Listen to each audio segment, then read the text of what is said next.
Again, I would be remiss if I didn't give thanks to our funders, the John P. and Constance A. Curran Charitable Foundation and the Westchester Community Foundation for sponsoring our data work. Without their support, this webinar series would not be here today. Okay. So we're going to start off by collecting some data since we're going to be talking about it for the next hour. We were just curious, after we concluded our first webinar, we wanted to find out why people registered for the webinar in the first place. And so the first question we're going to ask you is, why did you sign up? Okay.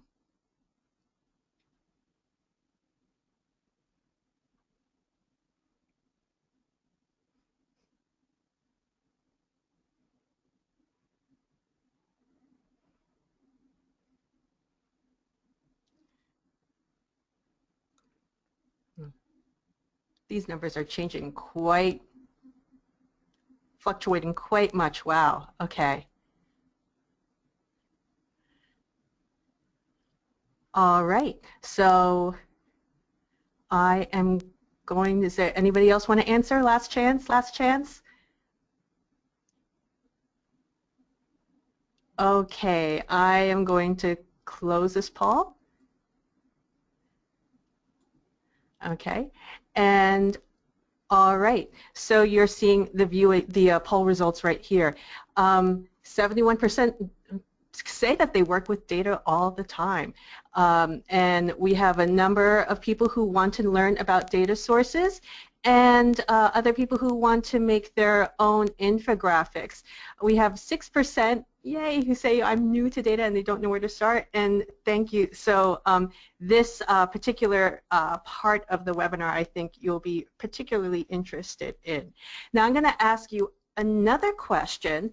When was the last time you used data or statistics?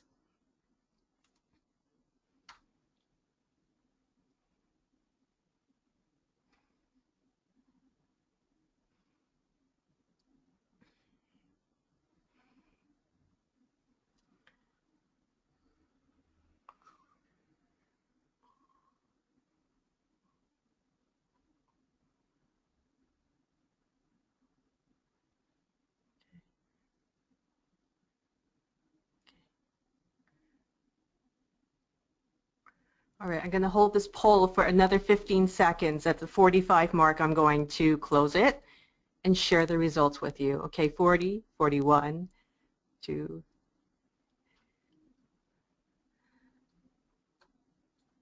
Okay, so wow. Okay, so a significant portion of you seem to be regularly using data. 26% of you just use it today. 58% used statistics in the past week, and 16% in the past month. So this is a pretty good crew here.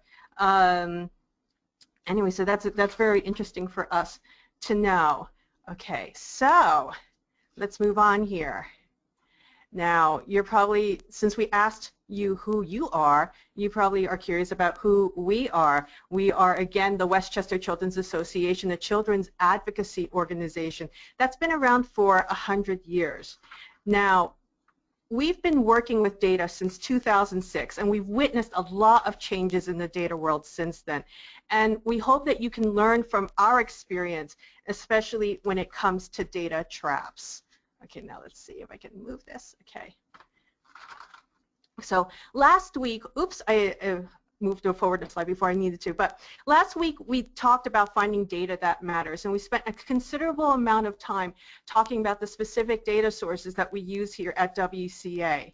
Now, these sources make a fine starting point for many of our initiatives, but sometimes you want to create an infographic on a particular topic, or you want to research a particular program that your organization is considering for a community. And as you start researching that particular topic, you'll often find data sources in another way by reading an article first and going to the data source later. And because your time is limited, you'll find that you'll often have to make a judgment call. Is it worth reading that 100-page report? Okay. Is that data source worth pursuing and digging, more information? Is it, or should you just give it a pass? And as much as I hate to say this, you have to be especially wary when it comes to statistics, because they can be misused and misinterpreted. They can be extremely manipulative and wily in so many ways. Now, data traps can cloud judgment, and they can lead to pretty nasty consequences. If you are conducting research on what programs would be most effective for your community and you don't see those data traps coming, you may be investing in something that is supposedly based on evidence, something that's not going to actually work. And as you know, resources are finite, and you don't want to waste precious resources on something that doesn't work. And nobody wants to walk into an erroneous situation, and it can be potentially pretty embarrassing when somebody else points it out to you. And it would be pretty ironic if you were using data to build credibility, and instead, because of these traps, you ended up diminishing your credibility instead. And your ability to judge and analyze other matters can come into question. And in today's age and time, thanks to the internet and social media, we're being inundated by tons of information. And we need filters to screen out the bad and keep out the good. And there's just a lot of junk out there. And with social media, anybody, and I mean anybody with a social media account, can distribute information to a whole number of people, a whole swath of people, even when their qualifications are dubious and the information is erroneous. And so by learning about data traps, you can take steps to avoid the bad and keep the good. And even though I probably scared the bejesus out of you, but some of you seem pretty experienced, so maybe not, with all these dire warnings about data traps, I want to let you know that knowing about them is an extremely powerful thing. Because of the plethora of bad information that's out there, you can make pretty effective counter-arguments for pointing out holes in analysis. And I'm going to show you some examples of how knowing how data traps work can help you out. So I'm going to start off with a study that was recently featured in the Wall Street Journal. This study, unfortunately, it was featured in the Wall Street Journal, but fortunately, the comments about this particular study pretty much put an end to things before it could really go anywhere and gain some real traction. Now, this was a study that tried to find some sort of relationship between nickel allergy and weight gain. And to be fair, this was a pilot study, so I'm not so sure that the researchers behind them really intended to have this study to be as publicized as much as it did. They had a relatively small group of people involved in the study, about 80 or 90 people, and when they conducted this pilot study, they noticed that it seemed that people with low nickel diets had a reduction in body mass index and weight. But there was one problem with this particular study, and it was a pretty big one. And the problem was that there was no control group. So they didn't compare people who had high nickel diets with the same caloric amount as people with low nickel diets. So you really didn't know if the subjects experienced weight loss because of the nickel or because their meals were being regulated. And if you didn't know any better, you may have taken this study, people who would have been less experienced with data may have taken this study at face value and started looking at the nickel content of their diets without going further and realizing, maybe this is leading me to a false path. Okay. Here's another example of a story that made it to the media, a study that got a lot of attention from the media, but then there was some pushback afterwards. This study essentially claimed that there was no relationship that the time spent, that parents spent with their children and child outcomes. And it got a lot of attention. But as you can see here, people started talking about this study, and they started taking issue with the way that the study was conducted. Obviously they were measuring parent time against child outcomes, and one of the issues was that they were only collecting data on 2 particular days of the week. But what was, speaking for myself, what was particularly interesting about this article wasn't necessarily this rebuttal that Mr. Wolfers wrote, but it was the comments that started coming in afterwards. And what was particularly inspiring to me is that people actually took the time to read the original source. And a lot of times they disagreed with Mr. Wolfers' conclusions, and then other people started concluding that the study didn't seem to draw any conclusion at all. And then again, people took issue with the way that the media interpreted the original study, which is why Mr. Wolfers wrote the article in the first place. So again, you're relying on this journalist or a group of journalists who put particular attention to a particular study, and they put their own particular spin on it. But a lot of times, you're much better off just reading the original source and coming up with your own conclusion. And on the most dramatic scale is the story of Michael LaCour, and he was a doctoral candidate who was very much well on his way to a teaching job at Princeton University, partly because of a study that was published last year in the journal Science. And the study claimed that even a single conversation with a gay canvasser could influence people's attitude on same-sex marriage. And again, it got a lot of attention from the media, including the New York Times and NPR, and it had co-authorship from a professor at Columbia University. And all was fine and dandy for Mr. LaCour until two graduate students, David Brockman and Josh Kalla, and the Yale's University Peter Arano, discovered that he had essentially carbon copied an existing data set from someplace else and appended his own fake results to it. So he used fake data, and he successfully bamboozled the top tiers of academia. And honestly, the rubbernecking from data and non-data folks lasted for a good long while. So again, you can see that relying on other people to draw conclusions about study may not be the best thing overall. And it's actually good to have a somewhat skeptical but open mind as you start looking at data. So with that in mind, we're going to go over pesky data traps, and let's get to the meat here. And there are all sorts of nefarious data traps that you have to watch out for. And for the purposes of this presentation, I've classified them into different groups. One has to do with manipulation, including visual. Another one has to do with data collection and the methodology, the way that they actually conduct the study. And then classification, especially when it comes to geography, which is an issue that is particularly interesting in Westchester, and race and ethnicity. Okay, so manipulation, don't be played. Now this first example I'm going to show you is a pretty classic example of manipulation. I believe that the media channel wanted to demonstrate that Sarah Palin in the 2012 presidential election was leading the polls.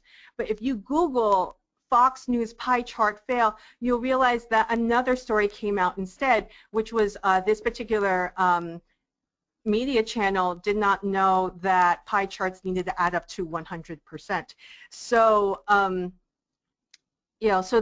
they wanted to tell one story, and the other story that they got instead was they didn't know how to make a pie chart.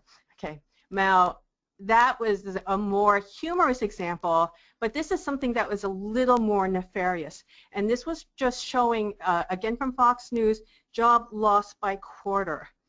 And what was particularly manipulative about this particular chart was they actually messed around with the x-axes here. And with the x-axes, you notice that you've got these years, and the units of time actually aren't even. So if you actually create an x-axis with even time units, you would see that this chart is actually telling a very different story. Okay, what this looks like over here in the first chart is that job loss is steadily increasing. The second chart demonstrates that, yes, job loss actually increased for a while, and in some cases you actually had a spike. But then you start seeing that the job loss rate actually starts flattening out as time goes on, which is probably not the story that this particular media channel wanted to tell. Okay, now here's an example that I'm sure my boss will not love, but she lets me do it anyway. Okay, this is a chart from our own 2008 data book. I'm bringing this up because it's a little more nuanced, and there's nothing particularly manipulative about it, but for those who like to gossip, what the heck, I just threw it in here. Now, I personally hated this chart, and I begged my boss to yank this out before publication, and she had said no. But for recompense, she allows me to talk about it. Now, this chart, which compared infant mortality rates by community, I frankly thought was a little deceiving. Now, there wasn't any issue about accuracy. There wasn't any issues about getting the numbers right. There weren't any typos, and that we didn't employ visual tricks. You'll notice that the x-axis here is like starting at 0. Sometimes when they try to manipulate things, they'll actually change this value to something else. It was nothing like that. But this one wasn't visual manipulation, but it was something a little more nuanced. The problem was that we were comparing different communities, infant mortalities by, and we were comparing different communities of significantly differing sizes against each other. And in some cases, these communities were very much in the low end of the population, and then at the high end of the population. So if it was a community at the very much at the low end of the population, it meant that even one infant, one infant mortality rate would cause massive fluctuations in the mortality rate. So you see on the community to the left, which had about a population of 200,000, there were 14 infant mortalities in the period 2002 to 4 for an infant mortality rate of 6.3, the rate per 1,000 births. Whereas the community on the right-hand side, which had a population of less than 5,000 people, by the way, had infant mortalities of 3. But it showed up as a rate of 11.5. So as you can see, I thought this chart was so misleading, I actually blacked out the communities that are represented in each bar, so nobody draws any wrong conclusions from this. But this is a case where people's intentions are right, but there's just a lot more nuance to this, and you need to know what's going on. So a lot of times when I'm taking a look at rates and I'm taking a look at percents, one of the things I always ask is what's the actual number, because there are other things that you can do as well with that, such as something just increased by 100%. Now, a lot of times when I read news articles, it drives me crazy because I'll see the writer will say, oh, something increased by 100%, by 50%, by 60%, but I don't actually see the number that is fueling that percentage change. And this is actually one of the oldest manipulations in the book. So what you see here is the formula for calculating percentage change. Basically, new value minus old value divided by the absolute value of the old value times 100.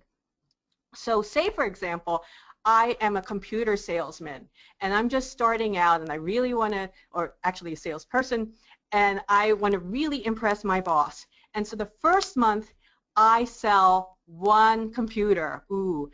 And so my boss is just like, well, that's really not so great. Maybe the next month will be better. So then I take a look, and I was like, okay, I just need to, walk the streets a little more and, sell, computers on the sidewalk or whatever. And so the next month I sell 2 computers, and I go to my boss and say, guess what? I just increased my sales figures by 100% because the new value, my new value, is 2 computers minus 1 over 1 times 100, and that equals 100%. So I could say sales went up by 100%. And you see this all the time when you're looking at, especially when you're looking at clinical trial studies, it's like, oh, this particular side effect decreased by 50%, by 25%. But when you take a look at the actual number involved, it gets to be a different issue altogether. So that is, I'm barely scratching the surface with all these data traps. I could frankly talk about these for hours, but we're going to actually move on to data collection because that's a whole other ball game. Okay, now data collection and surveys where a lot of people get most of the data is serious business. And when it goes bad, it goes really bad. Now, one of the more infamous examples of sampling or data collection muck-up is the 1948 Truman versus Dewey U.S. presidential election. Now, for those geeks out there, it's like I'm almost like, yay, I'm going to get to talk about this. Major polls used a methodology called quota sampling, and it was a method introduced by George Gallup, and I'm sure that name sounds familiar to you. So he, is a real expert in the field, and they used this methodology called quota sampling to create a sample that they thought best represented the national population. And these were very detailed quotas. So like instructions would be given to the people surveying out, and they said, okay, we want you to create a sample set with single white males over 50 living in an urban area, 4 married black women under 35 living in suburbia, 3 divorced white women ages 40. They were living in a rural area. They were very, very detailed sort of quotas. But the problem with the quota sampling was that the interviewer actually chose the people to interview. It's not like today where people, you're creating these random samples. And just as long as they created a sample set that met the quotas stipulated, they were fine. And hindsight showed that this particular methodology overestimated the Republican vote. So as a result, this iconic image gets repeated in many U.S. history books. And for those who haven't cracked open their textbooks in quite some time, I suppose you can guess that Truman won. Okay. So I was talking about sampling methodologies, things like all of them, but there are some other simple, somewhat simple issues, or maybe not so simple issues, dealing with surveys, such as leading questions. And creating questions that evoke an honest answer is a real art. You could create a leading question subconsciously without even realizing it. So for example, a good example would be, should concerned parents use infant car seats? And of course, it leads people to say yes, because they want to be known as a concerned parent, and that's what their criteria is. Another issue with surveys is people like to say that they're good. And so this brings us this self-reporting issue. They like to brag, and they underestimate bad behaviors. People are human. So if you estimate how much you watch TV or spend time on the internet, chances are that people are going to underestimate that time. Now, if you imagine if some stranger walked over to you and started asking you, when was the last time you smoked a cigarette or used drugs or whatnot, you have that issue, that self-reporting issue come in here. But most of it, and this is almost like an impossible issue to avoid, is that a majority of surveys are based on samples because it is way too expensive to survey an entire population. So we have to sample the population. So, and what is a sample?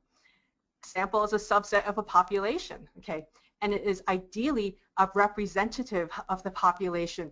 And what example I like to show, use a metaphor that I like to use constantly is soup. Now, if I am making soup and I'm trying to judge whether or not it's any good, I don't have to eat the entire pot of soup. I can just take a spoonful and determine pretty much whether or not it's good or not. So you're probably wondering why this picture is here. Now this picture is here. It's the ramen that I discovered last week when I was cleaning out my office. Now I could eat this entire bowl of ramen, but really I just need to have one spoonful to figure out if this instant ramen has gone bad. And if it was bad, I'm taking a small enough sample that I don't cause any physical damage to my internal organs. So this actually leads me to my third poll, which I just threw out there just for the heck of it, which is, should I sample the soup?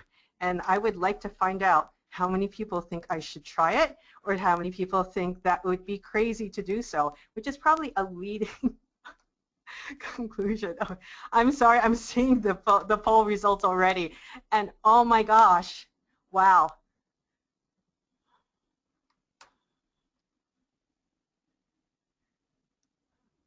I'm actually touched. Okay, I'm going to leave this poll open for another 10 seconds.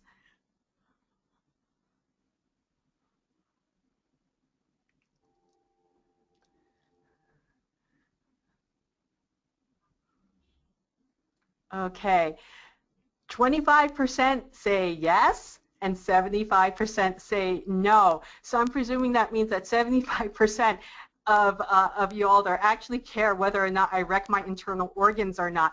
And the 25% of you probably share the same sense of humor as I do, and a sense of curiosity, and think, are actually seriously contemplating taking this soup. So thank you for putting that up there. Now, would I say that your participation in this poll represents the attitude of Westchester County in regards to whether or not you eat the soup or not? Chances are no, because you're such a small sample and you're working with data, and so that's a whole different thing. So anyway, why am I going into this sampling? Because sampling can really affect the way that you interpret data. And I'm going to bring up this slide right here, if it lets me. Okay, so a lot of times when I do presentations, I will talk about this issue called the margin of error. And people are like, oh God, people don't, a lot of times when I put in, create infographics, the running joke is like, oh, people don't pay attention to the margin of error anyway, and they don't really care, so why bother putting it in? But, a lot of times when I'm talking to folks about, including particular statistics, it becomes a real issue. So according to the U.S. Census Bureau, I pose this question: how many children under age 5 are living in poverty in Greenberg Town? Now, I make people guess. If you were in my presentation in real life, that's what it would be interesting to see what the fluctuations are. Now, for those who, you'll see for the 1-year estimates, for the American Community Survey, it estimates that there are no male children under age 5 living in poverty in Greenberg Town, but 170 females are under age 5. Now for the 5-year estimates, you see a completely different story. You see that the American Community Survey for in the period 2009-2013 estimated that 99 males were under age 5 were living in poverty, and 92 females were living in poverty under age 5. So it's a much more even distribution. So, and the question is why? And again, it's the margin of error. When you are sampling, you are estimating, and the margin of error is something that we use to determine what we call the confidence, what really is the confidence interval here. It's the amount by which you expect your results to vary if a different sample were taken. So what you see here is that for the 1-year estimates, the American Community Survey is giving this a margin of error of plus 193 for the males and plus or minus 233 for the females. But when you take a look at the 5-year estimates, you see that the margin of error actually goes down significantly.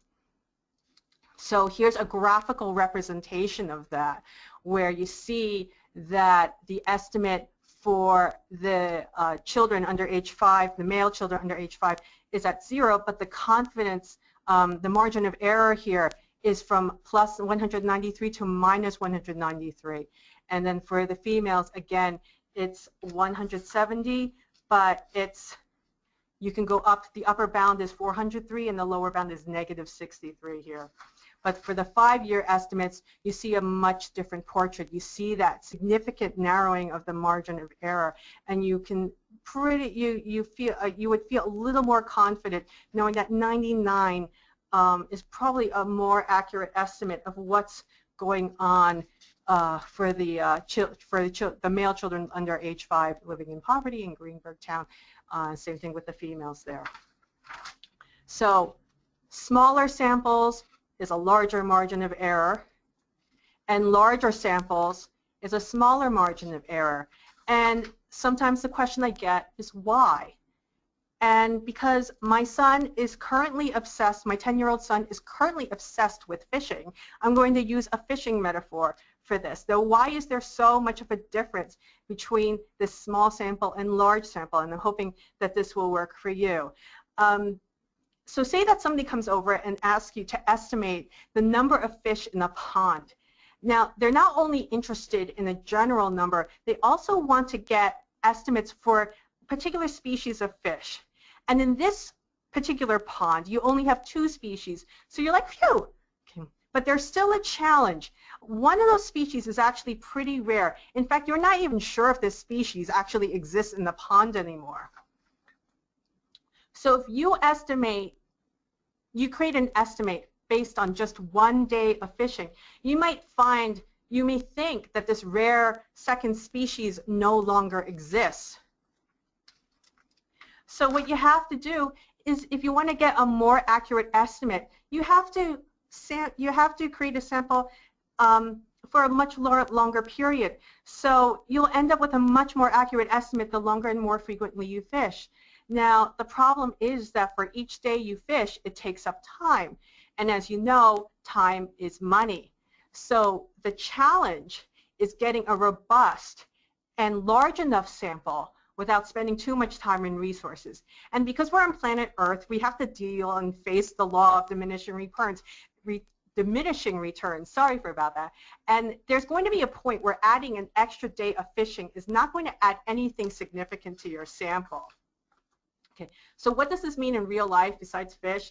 What it means in real life is that when you are dealing with communities with smaller populations, subgroups, gender, race, and age, and surveys that sample across shorter time periods, your estimates are going to be much less confident. Okay, so this is actually a significant reason why we often don't get statistics subdivided by race, age, or gender. I get that question all the time. I have this national statistic. Do you have it, divided by gender, race, age, gender? Or a lot of times it'll be Westchester County statistics, but it will not be subdivided by those subgroups. And the reason why is because if they wanted to build a significant, large enough sample that adequately represented these subgroups, it would add time and expense to their study. And so it's, it can be, it can be really frustrating to deal with that piece. Okay. All right. So issues of classification. Now we like to think that data classification is pretty straightforward and something is black and white. They live in this city or they live in that city. But data classification, especially in Westchester, has a lot of gray areas and room for interpretation. So data classification actually matters a lot. I'm going to show you an example right here.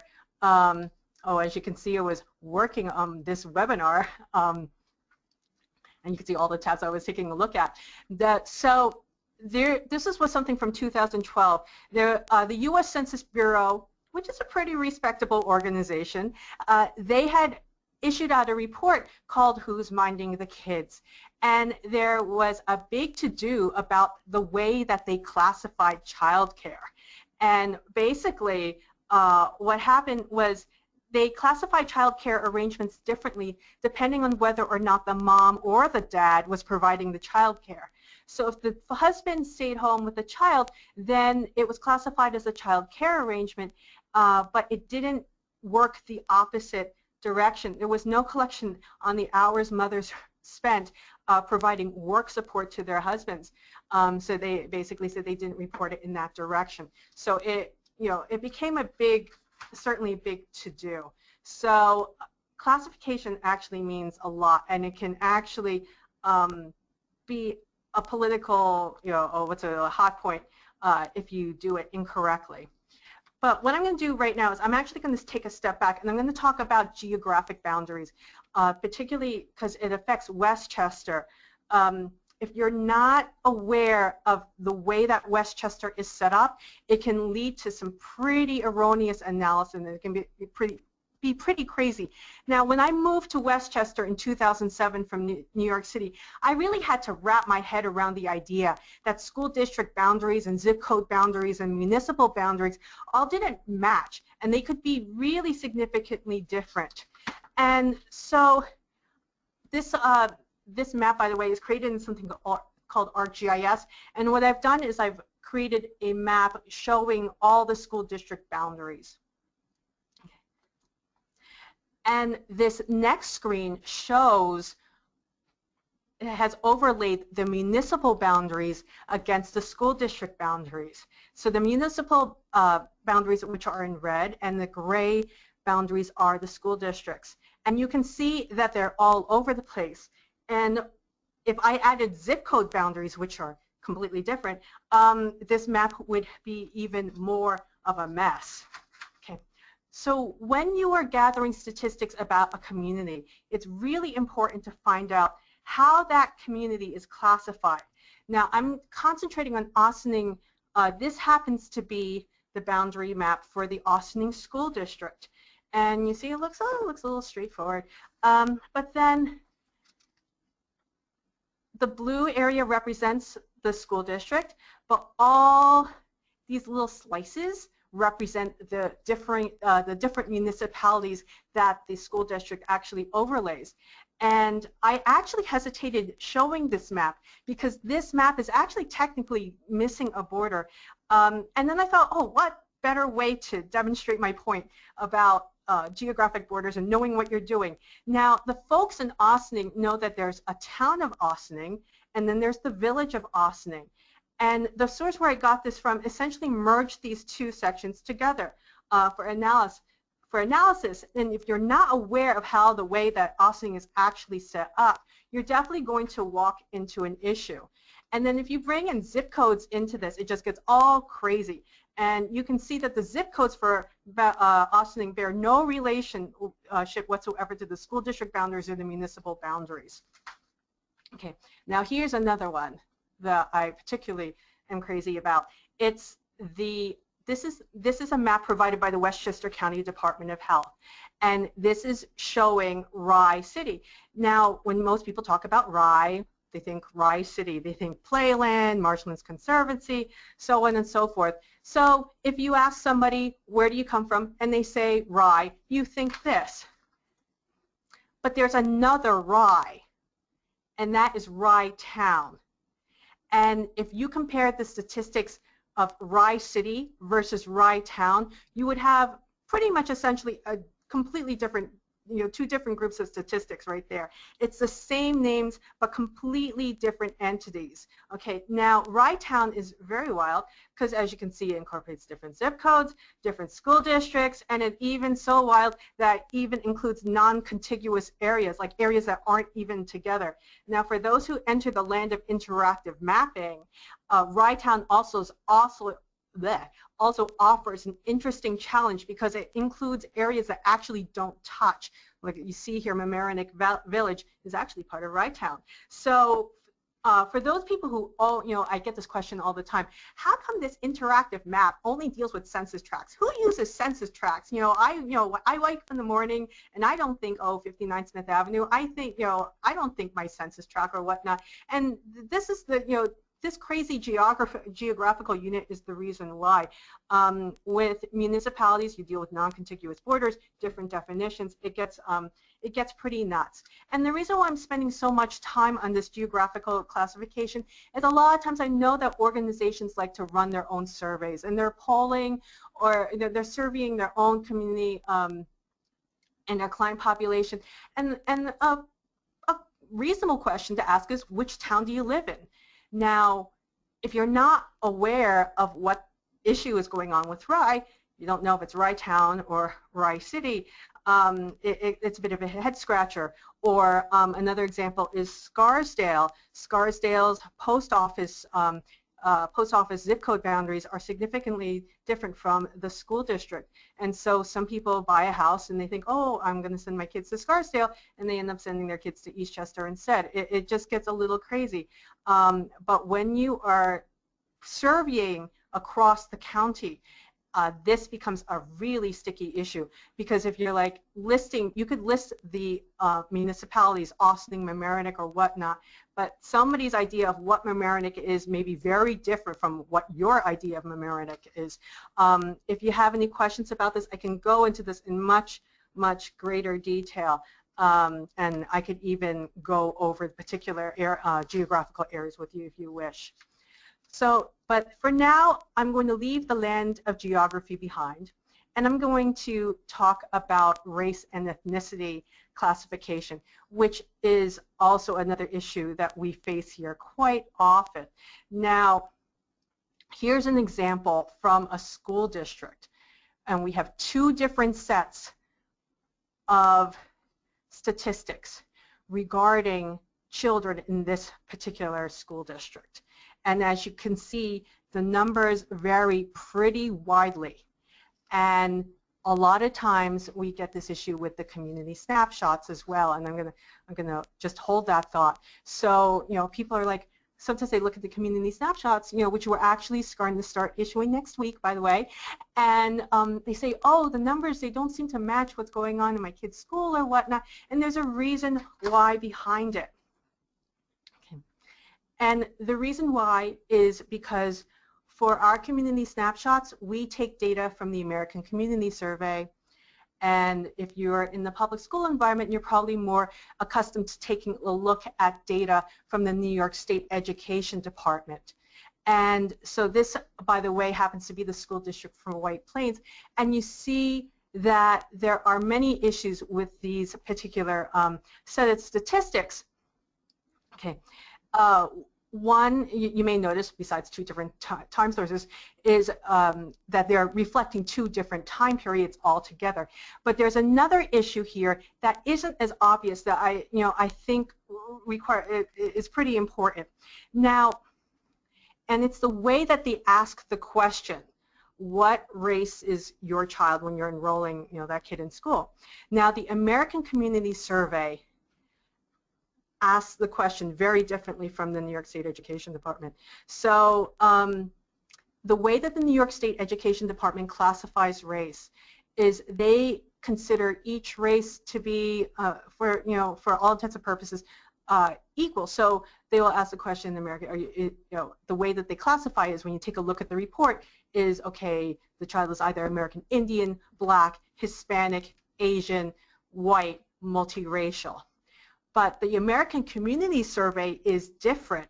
What they do is they treat race and ethnicity as they report on race and ethnicity as in two different classes. So what happens is when you take a look at the American Community Survey data, they will say, okay, this child is American Indian, Black, Asian, white, multiracial. And they'll skip the Hispanic because Hispanic is treated in the American Community Survey as an ethnicity. So if you actually take a look at the American Community Survey, you will see that the question is posed at, who are you? Are you American Indian, Black, Asian? Actually, there's a lot more questions detailed with it. It goes into subcategories. But then, so that's the first question, American Indian, Black, Asian, white, multiracial. And then the second question is, are you Hispanic or not? So it makes things a little interesting when you're trying to classify stuff by race, especially when you're doing cross comparisons, because if one source treats race and ethnicity or any other issue one way and another source treats race and ethnicity in a completely different way, then it's very difficult to, in some cases, to create comparisons. Way back when I first started out, there was a particular data source that would ask people, okay, what race and ethnicity are you? And this was before multiracial became a category. And so they were instructed basically to take the first word that came out of somebody's mouth, and that would be the race that the person was classified as. So it can get pretty touchy. So as you can see, this underscores an important point in data collection. Just the way you ask the question can directly influence the results. And in our work, there are ways where we take a look at surveys, we take a look at enrollment forms, and we just have this feeling that the data captured from that form is going to be off kilter. And sometimes it's just like they're trying to squeeze an enrollment form in one page, and so they try to ask two questions in one, which is particularly hairy. Or, again, like when we're talking about the geographical boundaries, which town do you particularly live in? That is something that's really a lot of fun. Okay, so You're probably wondering, somebody just came to my office yesterday and she was asking, how do you keep track of all this stuff? And the answer really is I don't. I rely on other people to do the tracking for me. So I'm going to go over some resources right now. One thing that you want to check out is the New York Times. You may have noticed that I have referenced that quite often, the Upshot, the Guardian, the data blog, right over here. Now this in particular is, they're very good about data visualizations, as well as the New York Times. And the next source I'm going to talk to, I'm referencing here, which is 538, which is founded by Nate Silver, the one who created all that hoo-ha about the 2012 presidential election results when he accurately predicted who the winner was going to be. If you just Google Nate Silver and Twitter, you'll see some pretty interesting reactions after that election happened.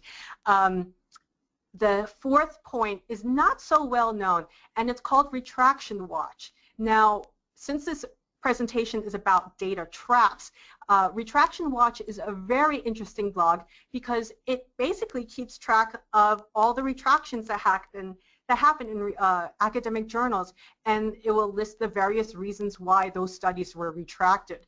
So if you want to, watch data crashes in slow motion, you might want to check out Retraction Watch, because it also reminds you, like, one of the things, I didn't put in this presentation here, but I'm just going to go off for a second and say, it can really freak you out when you're looking at data and statistics, and especially here, because we're always like, oh my gosh, did we get that wrong? Did we make a mistake?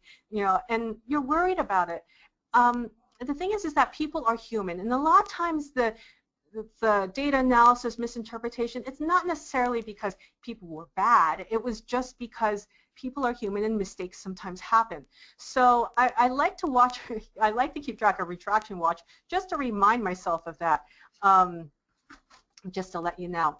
Now, just for fun, one of the things I talk about data traps, and we didn't spend so much time about this, but one of the common mistakes that often happens is that people mistake correlation with causation. So just because there's a relationship between two different variables doesn't necessarily mean that there's any cause, any cause for it. So if you Google spurious correlations, I believe the gentleman's name is Tyler Vigen, but if you just Google spurious correlations, you'll see this whole list of spurious correlations.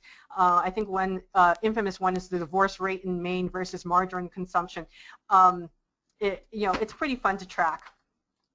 But if there's one data blog that I look at constantly just to keep track of what's going on, I look at a data blog called Flowing Data. And this data blog highlights, really some pretty nifty data visualizations. It also has this whole thing about R, which is a statistical package, which is free, but a tight, really steep learning curve. And like it provides free tutorials, not so free tutorials in R, but it shows data visualizations. It shows like, oh, look at the study, somebody retracted it. So if you want to keep track of what's going on in the world of data, this is a very good place to start. So in terms of takeaways, like what's the point of all of this? I hope that you come to the end of this presentation with these conclusions, and if not, I'm just going to tell them to you right now. Remember to view things with a skeptical eye, and it's not because you're bad or because you want to bring somebody down. It's because I really believe that people here, especially in the nonprofit sector, we really want to uncover the truth, and the truth is highly, highly valued. At least that's what I'd like to believe. And so when you're viewing things with a skeptical eye, we're all in this together because we all want the truth to come out. Okay, off my soapbox. And with that in mind, I will say, always try to find the original source. I go through this constantly. A news article, I referenced it before in last week's, not last week's, but the last presentation, always go back to the original source because you can't rely on one person's analysis to draw conclusions. Okay.